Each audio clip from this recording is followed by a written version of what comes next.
জাতীয় বিশ্ববিদ্যালয়ের 2024 সালের ডিগ্রি তৃতীয় বর্ষের সমাজ বিজ্ঞান পঞ্চম পত্রের পরীক্ষা অনুষ্ঠিত হবে আগামী 26 জুলাই। আজকের ভিডিওতে আমি এই সাবজেক্টের একটি শর্ট সাজেশন শেয়ার করব, আর এই সাজেশনটা কমপ্লিট করলে পরীক্ষাতে আপনি 80 থেকে 90% পর্যন্ত কমন পাবেন। তো চলুন সাজেশনটা দেখব। আর সমাজবিজ্ঞান পঞ্চম পত্র ষষ্ঠ পত্র দুইটা সাবজেক্টেরই সাজেশন অ্যাভেলেবেল রয়েছে, শর্ট সাজেশন এবং ফাইনাল সাজেশন।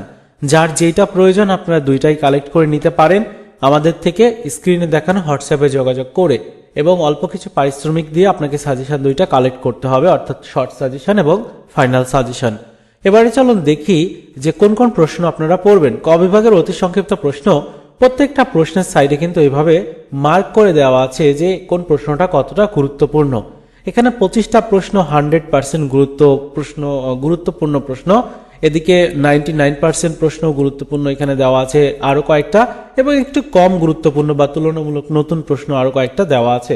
শর্ট সাজেশনটার মধ্যে কিন্তু এত প্রশ্ন থাকবে না, অল্প কয়েকটা প্রশ্ন থাকবে।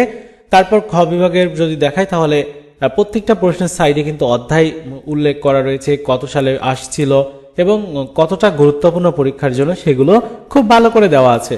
সো আপনারা পুরো সাজেশনটা কালেক্ট করে পড়াশোনা করেন এবং ভালো কিছু করবেন পরীক্ষাতে, এটাই আশা করা যায়। তো এই ছিল আজকের মতো ভিডিও, দেখা হচ্ছে অন্য কোনো সাজেশন রিলেটেড ভিডিওতে। ভালো থাকুন সবাই, ধন্যবাদ।